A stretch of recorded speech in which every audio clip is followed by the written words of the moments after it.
And the United States is smack dab in the middle of hurricane season, and many people are wondering, where do these names come from? This is something I've always wondered as well. Natalie, who's joining us now for a little bit of a history lesson. Okay, are you ready for class? I am. I'm It'll excited. only take a few seconds, but the more I started to research this, the more interesting it got. So we are going to talk about the history of hurricane names. The earliest evidence of name storms was from the 1800s, where they named them after Roman Catholic saints.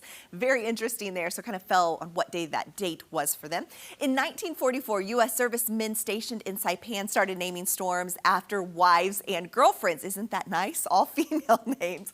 By 1945, the list of women's names for typhoons became a list in the Pacific. Now, by 1947, the U.S. Army and Navy adopted phonetic alphabet names for private use, and it was really confusing to the public, so that did not last long.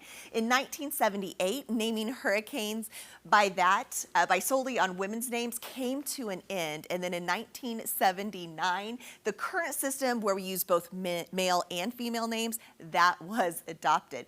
Here's an interesting part of this. We have 6 lists. It's an alphabetical rotation, and there's 21 names on the list that we use today. They do not include Q, U, Y, X, Y, and Z. I hadn't thought about that, but I've never heard of those names either.